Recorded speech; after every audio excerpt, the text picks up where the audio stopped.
Bismillahirrahmanirrahim. Assalamualaikum warahmatullahi wabarakatuh. Alhamdulillah wa syukru lillah ala nikmatillah wassalatu wassalamu ala asyrafil anbiya'i wal mursalin alladzi ursila rahmatan lil alamin wa uswatan hasanatan wa ala alihi wa sahbihi ajmain amma ba'du. Yang terhormat kepada Ibu Cik. Ulang guys, ulang guys. Udah.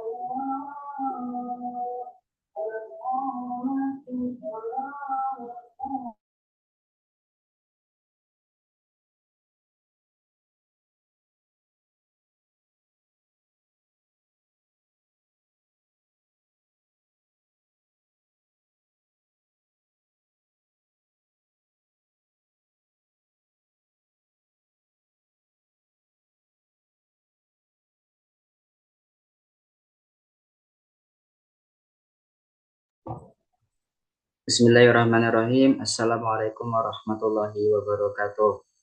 Alhamdulillah wa syukru lillah ala ni'matillah wassalatu wassalamu ala asyrafil anbiya'i wal mursalin wa ala alihi wa sahbihi ajmain amma ba'du.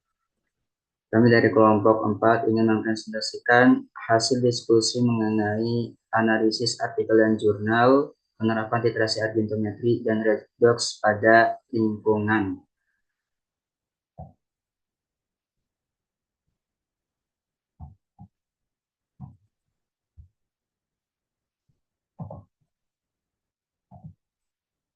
Yang pertama, ada analisis kadar klorida yang akan disampaikan oleh saudari Meiliana. Kepadanya dipersilakan. Baik, terima kasih atas kesempatannya.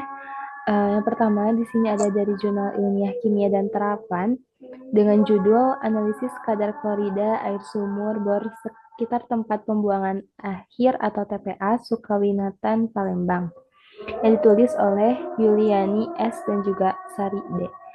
Penelitian ini menggunakan titrasi argentometri metode Moore untuk menentukan kadar ion klorida dalam sampel air sumur bor di sekitar tempat pembuangan akhir atau TPA Sukawinatan Palembang.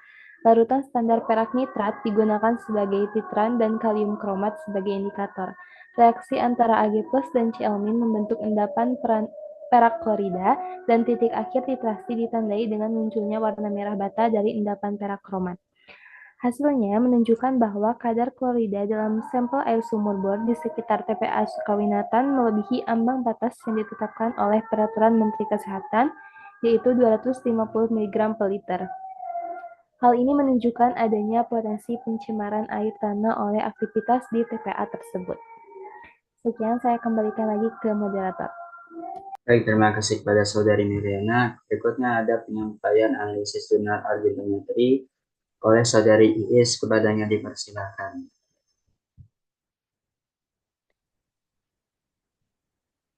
Oke, baik. Terima kasih atas kesempatannya. Untuk selanjutnya, pada titrasi pengendapan dengan jurnal yang berjudul Analisis Kadar Klorida Air Sumur di Kawasan Industri Muncar Banyuwangi, di mana penelitian ini tuh dilakukan untuk mengetahui kadar ion klorida dalam air sumur di 3 desa dengan kawasan industri perikanan, yaitu ada di Desa Tapanrejo, Sumbersewu, dan juga Kumendung. Di mana prosesnya gitu ya pengambilan sampel air sumur diambil dari masing-masing desa sebanyak 100 mili pada pagi hari gitu untuk menjamin kestabilan kualitas airnya. Nah, dalam titrasi ini menggunakan metode Mohar, di mana urutannya tuh prosesnya di larutan AgNO3 distandarisasi terlebih dahulu menggunakan NaCl. Selanjutnya, air sumur tadi diteteskan dengan indikator kalium kromat, kemudian dititrasi dengan AgNO3. Terus titik akhir titrasi ditandai dengan perubahan warna menjadi merah bata akibat terbentuknya endapan Pg2CrO4 atau perakromat. Volume titran digunakan untuk menghitung kadar klorida dalam sampel. Nah, dari hasil penelitian tersebut gitu ya, di Desa Tapanrejo, air sumur itu menunjukkan kadar klorida sebesar 70,8 mg per liter, di mana airnya tuh tampak sedikit keruh, tidak berbau, dan pH berada di angka netral atau 7. Di Desa Sumbersewu, kadar klorida itu paling rendah yaitu 14,7 mg per liter, yaitu di mana airnya tuh bening, pH netral, dan tidak berbau. Untuk di Desa Kumendung, kadar klorida itu sebesar 67,4 mg per liter, di mana airnya tuh sedikit keruh dan pH-nya juga netral. Oke, dan itu diambil dari jurnal yang ditulis oleh Komariah, Susanti, dan juga Arifin pada tahun 2022. Untuk selanjutnya dikembalikan lagi kepada moderator. Baik, terima kasih pada saudari Olisa. Kemudian ada penyampaian kembali oleh saudari Mediana, kepada yang dipersilahkan. Baik, selanjutnya yaitu ada jurnal yang ditulis oleh Khairul Ibad dan Deyasi Herawati yang berjudul Analisis Kadar Klorida dalam Air Sumur dan PDAM di Desa Ngelom, Sidoarjo. Masyarakat menggunakan dua jenis air bersih dalam kehidupan sehari-hari, di antaranya ada air sumur dan air PDAM. Air sumur ini merupakan air yang diperoleh dengan cara menggali tanah sampai kedalaman tertentu. Sedangkan air PDAM adalah air yang didapatkan dari saluran PDAM yang didistribusikan keluarga. Sungai tersebut terlihat kotor dan dikhawatirkan airnya telah tercemar. Kualitas air bersih dapat ditentukan kualitasnya berdasarkan jumlah atau kadar ion klorida baik dalam air sumur maupun air PDAM. Nah, maka dari itu digunakanlah titrasi argentometri dengan metode Mohar untuk menentukan kadar klorida dalam rentang pH 7-10 dengan larutan standar AgNO3 sebagai penitran dan K2CrO4 sebagai indikator pada saat titik akhir titrasi. Pada saat titik akhir titrasi ditunjukkan dengan timbulnya endapan berwarna merah bata yang merupakan senyawa Ag2CrO4. Berdasarkan data hasil penelitian, dapat diketahui bahwa kadar ion klorida dalam beberapa sampel air sumur berkisar antara 89 sampai 491 mg per liter. Hal ini dimungkinkan ada hubungannya dengan kondisi air sungai yang di saat kondisi tertentu sangat kotor. Batas maksimum kadar ion klorida dalam air bersih yang diperbolehkan berdasarkan standar Permenkes adalah 600 mg per liter. Oleh karena itu, dapat disimpulkan bahwa kadar ion klorida dalam sampel air sumur di sekitar Universitas Ma'arif Hasyim Latif yang berlokasi di Desa Ngelom, Kabupaten Sidoarjo, masih berada di bawah batas maksimum kadar ion klorida yang diperbolehkan oleh Permenkes. Sekian, saya kembalikan lagi ke moderator. Baik, terima kasih pada saudari Meriana. Kemudian ada penyampaian oleh saudari Fitra, kepadanya dipersilahkan. Baik, terima kasih kesempatannya. Sebelumnya mohon maaf izin tidak mungkin karena kendala jaringan. Di sini ada penetapan kadar klorida dalam air danau Universitas Negeri Surabaya secara argentometri, jurnal Indonesian Chemistry and Application Journal, yang dimana metode penelitian yang digunakan dalam studi ini adalah titrasi pengendapan argentometri dengan metode Mohar. Bahan dan alat utama yang digunakan meliputi sampel air danau, indikator kalium kromat, serta larutan standar perak nitrat. Hasil yang didapatkan oleh peneliti tersebut yaitu dari 7 kali uji titrasi diperoleh kadar klorida rata-rata sebesar 62 mg per liter dengan nilai relatif standar deviation sebesar 1,16% yang menunjukkan ketelitian dan presisi hasil analisis sesuai dengan standar mutu. Berdasarkan hasil tersebut, disimpulkan bahwa kadar klorida dalam air danau Universitas Negeri Surabaya masih di bawah batas maksimum 300 mg per liter yang ditetapkan oleh Peraturan Pemerintah Republik Indonesia Nomor 22 Tahun 2021, sehingga air danau tersebut tergolong aman bagi ekosistem air tawar. Selanjutnya dikembalikan ke moderator. Oke, terima kasih kepada Saudari Fitrah. Kemudian ada penyampaian analisis jurnal berikutnya oleh saya sendiri, sebuah penelitian yang dilakukan oleh Saudari Pemaria di Desa Tapan Rejo, tepatnya di air Sungai Tangkang, untuk menganalisis ion halida atau Cl-min, ion klorida, menggunakan dua metode, MOR dan juga Volhat, sehingga untuk tujuan dari analisis jurnal ini, tujuan dari penelitian ini adalah membandingkan antara metode Volhat dan MOR untuk mengidentifikasi kadar klorida di air Sungai Tangkang.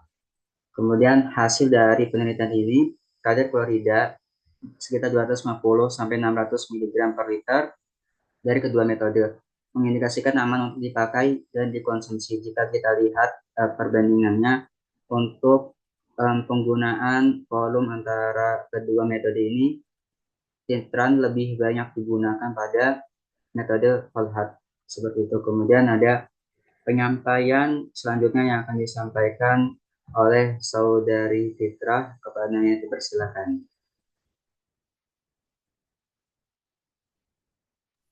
Baik, terima kasih. Selanjutnya ada jurnal dari Titrasi Redox yang berjudul Analisis Kadar Klorin atau Cl2 sebagai pemutih pada rumput laut yang beredar di Lampung, yang diambil dari jurnal farmasi. Metode yang digunakan dalam penelitian ini yaitu titrasi iodometri, yaitu salah satu jenis titrasi redox, yang dimana sampel rumput laut ini dimarinasi selama 24 jam. Kemudian diuji secara kualitatif menggunakan kalium iodida dan indikator amilum. Warna biru menunjukkan keberadaan klorin. Untuk analisis kuantitatif, klorin dalam sampel dioksidasikan menjadi iodin, lalu dititrasi dengan natrium tiosulfat hingga warna biru hilang. Hasil dan pembahasan yang didapatkan oleh peneliti tersebut menunjukkan bahwa dari 9 sampel rumput laut yang diuji, 6 sampel terbukti positif mengandung klorin secara kualitatif, ditandai dengan perubahan warna menjadi biru setelah penambahan kalium iodida dan indikator amilum. Secara kuantitatif, kadar klorin tertinggi ditemukan pada sampel F sebesar 39,88%, disusul oleh sampel C sebesar 17,34%. Perendaman kedua menunjukkan adanya penurunan kadar klorin pada sebagian besar sampel, namun beberapa masih menunjukkan keberadaan klorin, yang mengindikasikan klorin telah meresap lebih dalam ke dalam jaringan rumput laut. Mungkin selanjutnya dikembalikan ke moderator. Baik, terima kasih kepada Saudari Fitra. Kemudian ada penyampaian analisis jurnal berikutnya yang akan disampaikan oleh saya sendiri.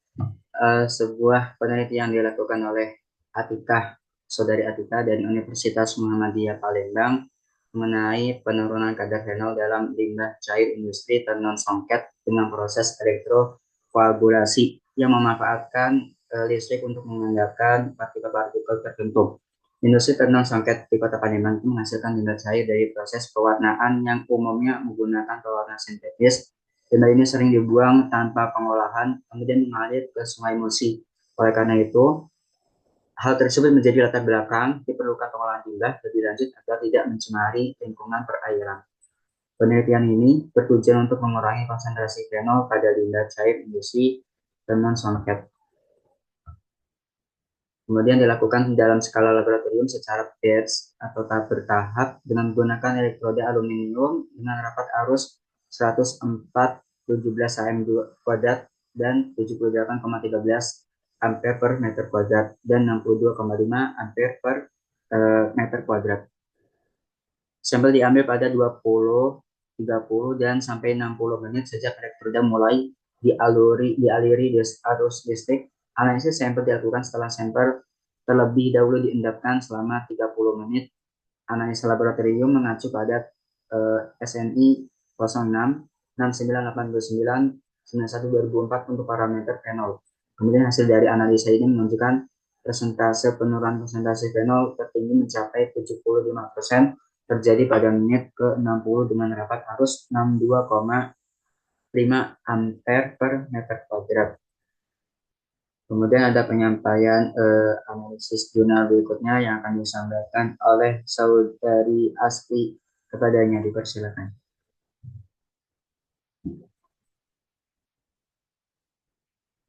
Baik, terima kasih moderator.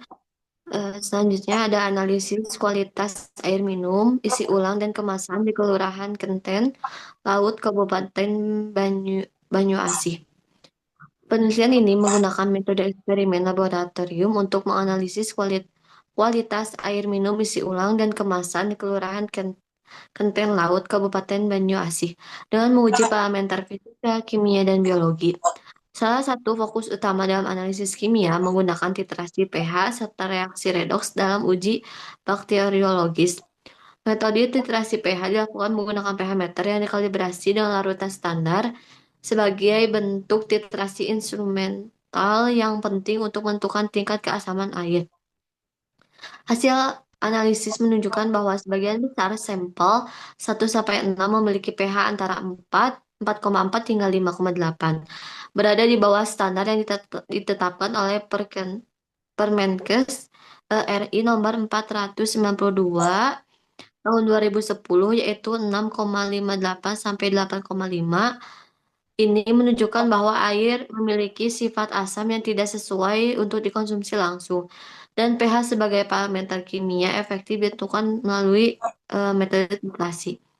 Sementara itu, pengujian biologis dilakukan menggunakan metode H2S yang memanfaatkan reaksi redoks mikrobiologis sebagai indikator keberadaan esensial solid.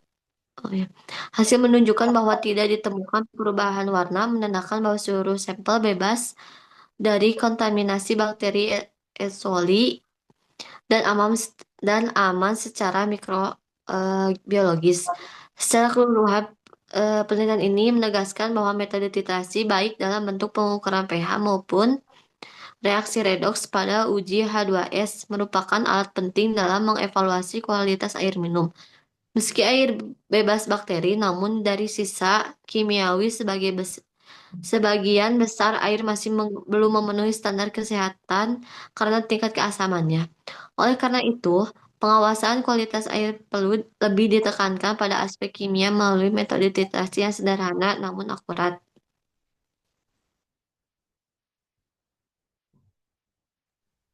Dikembalikan lagi kepada moderator. Oke, terima kasih kepada Saudari Asfi. Selanjutnya ada penyampaian analisis jurnal oleh Saudari Iis Fadiso. Kepadanya dipersilakan.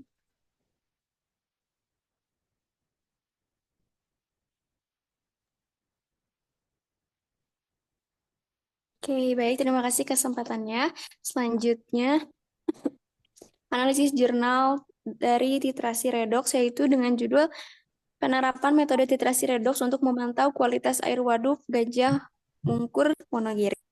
Di mana penelitian ini tuh untuk memantau kualitas air waduk Gajah Mungkur di Wonogiri yang berfungsi sebagai sumber air untuk irigasi, listrik, perikanan, dan juga pariwisata. Studi ini dilakukan karena kekhawatiran penurunan kualitas air akibat aktivitas manusia seperti pertanian intensif, pemukiman, industri, dan lain-lain di sekitar kawasan tersebut.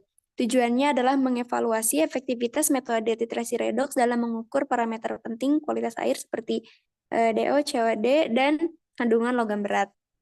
Nah, di mana pengaplikasian dari titrasi redoks ini ada 3 cara gitu. Yang pertama ada titrasi Winkler, yaitu atau titrasi iodometri untuk mengukur kadar dissolved oksigen atau DO. Terus juga ada dikromatometri untuk mengukur chemical oxygen demand yaitu COD. Selanjutnya menggunakan titrasi permanganometri untuk mengukur kadar logam besi atau Fe. Untuk dari hasil penelitian tersebut yaitu kadar DO di waduk Gajah Mungkur bervariasi gitu ya antara 3,2 sampai 6,8 mg per liter dengan nilai terendah di area pemukiman rata-rata 4,1 mg per liter. dan tertinggi itu di outlet waduk. Itu rata-rata 6,2 mg per liter. Di mana terjadi penurunan DO selama musim kemarau dibandingkan musim hujan, yaitu sebanyak 70%, di mana sampel itu memenuhi standar baku mutu air kelas 2 yang mensyaratkan minimal 4 mg per liter.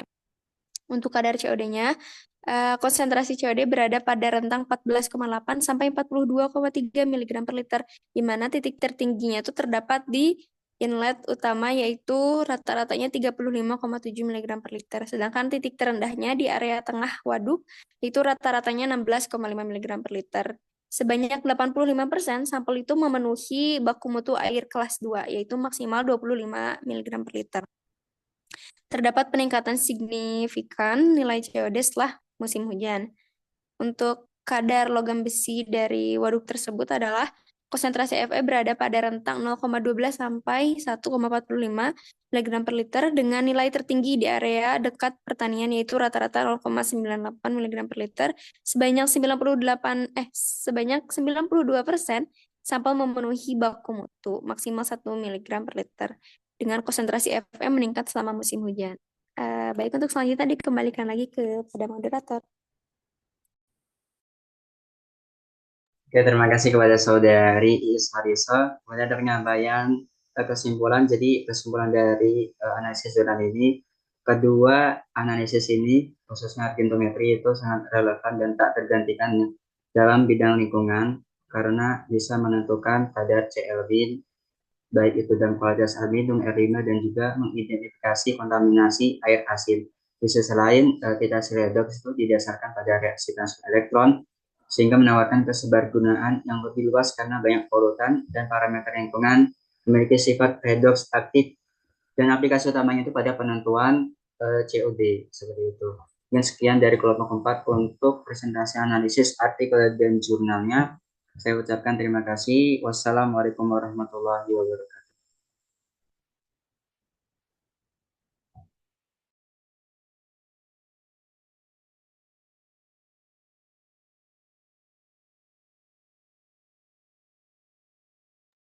Dah.